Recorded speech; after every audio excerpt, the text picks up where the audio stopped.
Hello everyone, আসসালামু আলাইকুম। সবাই কেমন আছেন? আশা করছি সবাই ভালো আছেন এবং সুস্থ আছেন। আলহামদুলিল্লাহ, আপনাদের দোয়া আল্লাহর অশেষ রহমতে আমি অনেক ভালো আছি।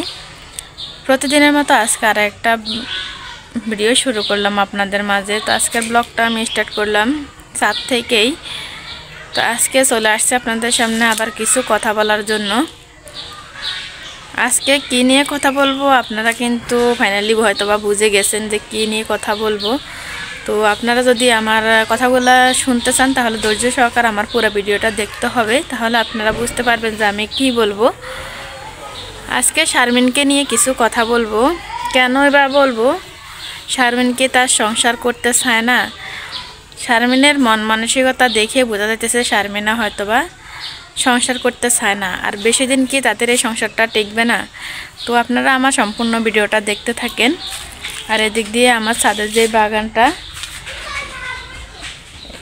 আমার বাগানগুলো দেখতে থাকেন আর আমার কথাগুলো শুনতে থাকেন আর কি। তো আজকে আমি শারমিনকে নিয়ে কি কথা বলার জন্য চলে আসছি, ফাইনালি আপনাদের সাথে আমি শেয়ার করি। আমি অনেক দিন থেকেই যখন থেকে তিশাফুদের ভিডিও দেখি, তখন থেকে যখন তারা চ্যানেলটা খুলছে তখন থেকে আমি তাদের ভিডিওগুলো দেখি।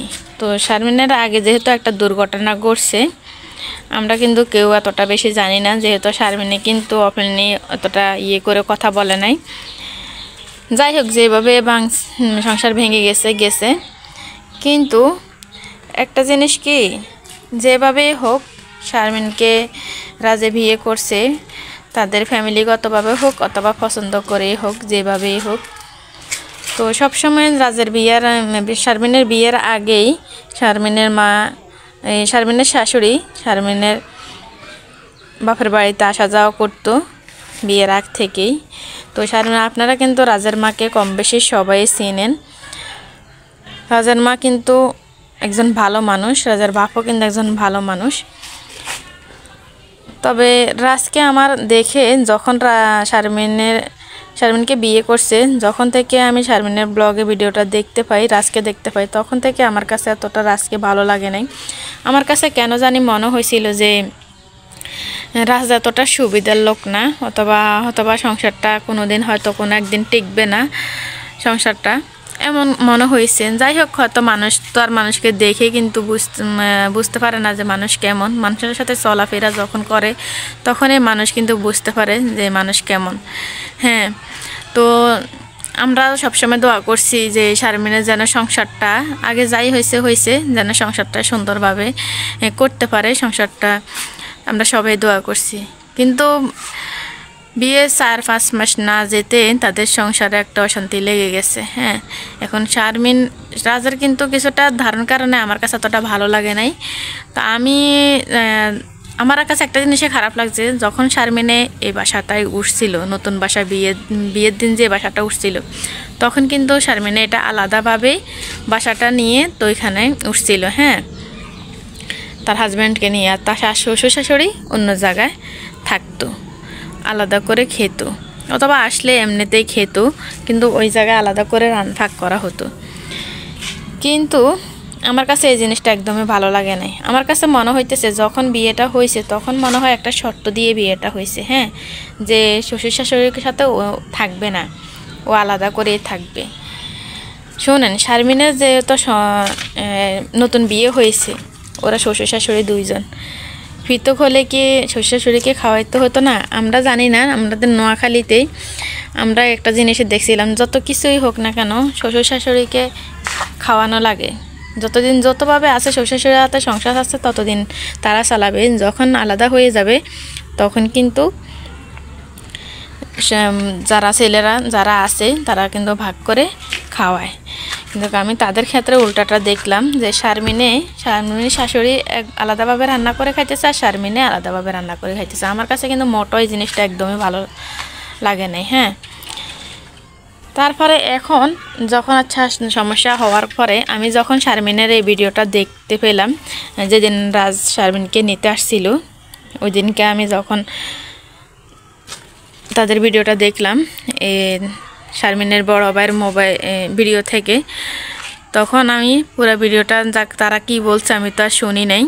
তারা তো স্কিপ সাউন্ড কমিয়ে দিছে অথবা যেটা অরিজিনাল সাউন্ডটা তারা অফ করছে, তারা নিজে ভয়েস দিছে। এখন তার ভাইয়ের কথা বোঝা গেছে যে সব দোষ রাজের, ওদের কোনো দোষ নাই। হ্যাঁ আমি জানি হয়তোবা রাজের দোষ ছিল, রাজের গায়ে হয়তোবা হাত তুলছে, রাজের কথাবার্তা আমাকে বললাম না আপনাদেরকে যে আমার কাছে এতটা ভালো লাগে নাই, রাজের দোষ থাকতেই পারে। কিন্তু তারপর যদি সংসার করার ইচ্ছা থাকে, আমরা তো সংসার করে, তাই না? ঠিক আছে, তুমি আমার কাছে মনে হয় শারমিন ইনকাম করে বিদায় শারমিনের কথা মতো শুনতে হবে, চলতে হবে, আমার কাছে যা মনে হয়। হ্যাঁ শারমিনে এমনটাই চাইতেছে, না হয় শারমিনে কিন্তু এই কথাটা বলতো না যে আমি আমার চ্যানেলে যেন ও কখনো না ঢুকে, কখনো যেন না ঢুকে। তো ও একজন আপনার হাজব্যান্ড, ও কেন ঢুকবে না? সমস্যা ভেজাল যায় ঝামেলা এগুলো হতেই পারে, স্বাভাবিক। হ্যাঁ হয়তোবা রাজে ভাবছিল যে শারমিনের চ্যানেলটা যদি আমার কাছে আসে হয়তোবা শারমিন আমার কাছে চলে আসবে, এমনও তো হতে পারে। কিন্তু শারমিনে কি করলো, না করে দিল যে তার চ্যানেলে যেন না ঢুকে।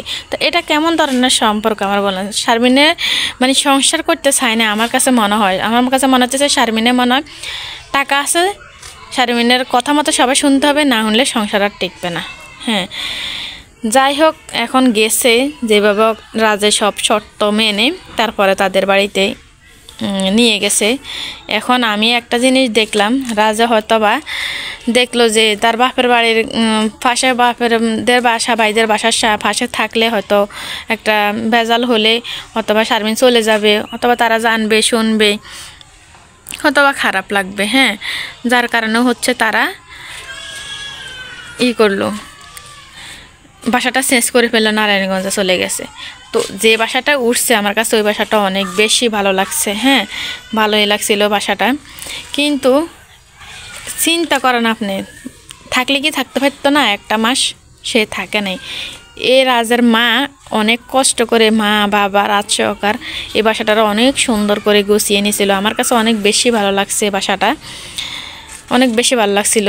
কিন্তু সে থাকে নাই, সে যাওয়ার পর থেকে চিন্তা করেন, রাজার মা এই বাসাটা যখন গোছাইছে তাদের কি কষ্ট হয় নাই? তাহলে 5 দিন 6 দিনের মাথায় আবার রুমটা আবার চেঞ্জ করতে হয়েছে। হ্যাঁ তাহলে আপনারা বুঝেন শারমিন কেমন ধরনের। শারমিনকে আমি অনেক বেশি ভালোবাসতাম, অনেক বেশি ভালোবাসতাম, আমার কাছে ভালো লাগছিল শারমিনকে। কিন্তু শারমিনের এইগুলো আমি দেখে আমার কাছে ভালো লাগে নাই। শারমিনের যাওয়ার পর থেকে ওর মোড অফ একদমই খারাপ। ও মানে তারা কথা বললে মানে মনে হয় যে বাধ্য হয়ে তারা কথা বলে। তারপরে হচ্ছে মানে মনে হয় যে কি তারা একটা সাব সৃষ্টির মধ্যে সে আছে, আমার কাছে এমনটাই মনে হইতেছে। ও ঠিকমতো কথা বলে না, ঠিকমতো হাসে না, রাজে ওকে বলে বলে হাসাইতে হয়, ওর বললে কথা বলে না হয় বলে না, কি যে একটা বাপসাপ নিয়ে আসে। আচ্ছা আমি শারমিন আপুকে একটা কথাই বলবো, আপু আমি আপনাকে কিন্তু অনেক ভালোবাসতাম, কিন্তু এখন আপনার এগুলো দেখে আমার কাছে ভালো লাগতেছে না। সংসার জীবনে অনেক কিছু হবে, অনেক কিছু আসবে যাবে, আমাদের সাথে তো দেখা গেছে সংসার লাইফে অনেক কিছু হয় যায়, তা আমরা তো এগুলোকে স্যাক্রিফাইস করে নিই। কিন্তু আপনি টাকা ইনকাম করেন বিদেশ যে আপনি টাকা ইনকাম করেন বিদেশ যে আপনার কথা মতো সবাই শুনতে হবে এমনটা না, ঠিক আছে? আমিও অনেকের এভাবে দেশে আসলে আমি একটা জিনিস বলবো, কোনো পুরুষে কিন্তু কোনো মহিলাকে আমার মনে হয় যে কি এভাবে ইনকাম করতে দিলে এমনটাই হয়, আমার কাছে মনে হয়। আসলে সবার ক্ষেত্রে না, আমি যা মনে করি।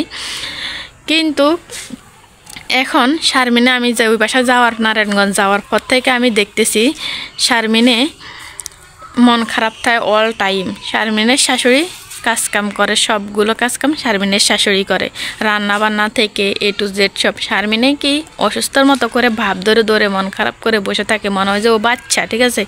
এইভাবে সে বসে থাকে, কাজকাম করে না ঠিক মতো। তার শাশুড়ি একটু কি খারাপ লাগে না? বয়স্ক মহিলা, ওর বয়স হয়েছে, ওর হাতে যে এত কাজগুলা করায়, ওর কাছে কি খারাপ লাগে না? ওর কাছে একটু খারাপ না, ওর সব মনে হয় যে কেউ একজন কাজের মানুষ, এরকম মনে হয়। হ্যাঁ ওরাতে যে সমস্ত কাজ সকল করাইতেছে, আর তুমি তো গেছে সংসার করতে, তাহলে ওরা তো তুমি এত কাজ কেন করাবে? শাশুড়ির হাতে, আমি ওর শাশুড়ির কথা বলতেছি, ওর হাতে মানে সবগুলো কাজ শারমিনে করায় আমি দেখলাম। আর শারমিনে এখন আবার শুনতেছি, রাজার ভিডিও থেকে আমি শুনতে পেলাম যে শারমিনে নাকি অন্য বাসা আবার সেটেল হবে, আর শারমিনের শ্বশুর শাশুড়ি আবার আগে যে বাসা ছিল ওই বাসা গিয়ে সেটেল হবে। হ্যাঁ কেন রে ভাই? আমার কথা হচ্ছে শারমিনে কি তার শ্বশুর শাশুড়িকে নিয়ে কি আবার কি থাকতে পারে না? আবার কি থাকতে পারে না, আবার কি একসাথে এখন এই জায়গায় যেভাবে আছে এইভাবে কি তারা একসাথে খেতে পারে না? অবশ্যই পারে। আমার কাছে একটা জিনিসে মনে হয় হয়তোবা শারমিনে এটা চায় না যে তার শ্বশুর শাশুড়ি তার কাছে থাকুক, আলাদা শারমিনে আলাদাভাবে থাকতে চাইতেছে। তার শ্বশুর শাশুড়ি থাকলে হয়তো তার সমস্যা, এই কারণে সে তার শ্বশুর শাশুড়িকে থাকতে দেয় না অথবা থাকতে চায় না। বিদায় তো দুজন দুই জায়গায়, না হয় এক জায়গায় বাসা নিলে, 2টা রুম নিলে, রাজা এক বাসায় আর রাজার বাপ মা এক বাসায় থাকলে সমস্যা কোথায়? কিন্তু সেটা না, আলাদা করে বাসা নেবে। তো আমার কাছে একটা জিনিস সবসময় করি যে সংসার লাইফে অনেক কিছু হবে, অনেক কিছু যাবে, কিন্তু আমি শারমিন আপাকে একটু উদ্দেশ্য করে বলতেছি, আপু মানুষের সংসার লাইফে অনেক কিছু হয়ে যায়, কিন্তু এগুলাকে মানুষে মনে রাখতে নেই, এগুলাকে সব মাটি দিতে হয়। এগুলাকে মনে রাখলে সমস্যা, সংসার করা কখনো যাবে না। যেহেতু আপনার লাইফে একবার দুর্ঘটনা ঘটছে, হ্যাঁ রাজার লাইফেও দুর্ঘটনা ঘটছে, কিন্তু সে একজন পুরুষ মানুষ। হ্যাঁ, যারা আমি পুরুষ আর মেয়ে বুঝি না, আমি একটাই বুঝি যে এইভাবে মানুষের এই জিনিসটা খারাপ, ঠিক আছে। আর রাজার শারমিনের ভাইদের মুখ থেকে আমি শুনতে পেলাম যে তারাও অনেক খারাপভাবে ব্যবহার করছে। আমি গতকালকে একটা ভিডিওতে দেখলাম শারমিনের শাশুড়ি শারমিনের সাথে হেসে হেসে কথা বলে, ওই কথা বলে, জিজ্ঞেস করে, এই কথা ওই কথা জিজ্ঞেস করে, কিন্তু শারমিনে ঠিকঠাক মতো কথা বলতে চায় না। মানে তার মনে হয় যে কি কথা বলতে অনেকটাই কষ্ট হয়, এরকম মনে হয়। যাই হোক বোন, আমি আপনাকে শেষমেশ একটা কথাই বলবো, আপনি যদি আমার ভিডিওটা দেখে দেখেন অথবা আমার ভিউয়ার্সদেরকে আমি বলতেছি যে আমার সাথে কি আপনারা একমত কিনা আমাকে একটু কমেন্টস করে জানাবেন। কিন্তু আমি চাই না যে শারমিনে এই মন মানসিকতা নিয়ে থাকুক আর সংসারটা তাদের ভেঙে যাক, এগুলো আমি চাই না। আমি একটা কথাই বলবো, সে যেন সুন্দর মতো সংসার করে, টাকা পয়সা ইনকাম করেন, তাতে কিছু আসা যায় না, ইনকাম করবেন, কাজে লাগাবেন। তাই বলে যে আপনি একটা পাওয়ার দেখাইবেন, পাওয়ার দেখিয়ে থাকবেন, এটা কিন্তু ঠিক না। একদিন শ্বশুর শাশুড়ি সবাই হবে, আপনি আমি সে অমুক তমুক সবাই হবে, ঠিক আছে। আমার কাছে মনে হয় সে তার শ্বশুর শাশুড়িকে নিয়ে যদি থাকে, আমার কাছে মনে হয় সবচাইতে ভালো হবে।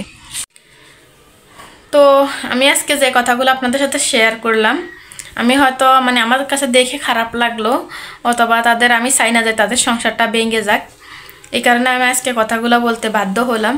তো আমার কথা যদি কেউ কষ্ট পেয়ে থাকেন, ক্ষমার দৃষ্টিতে দেখবেন।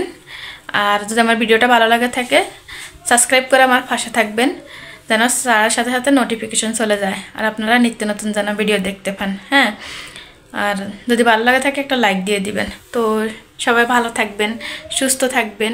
আল্লাহ হাফেজ।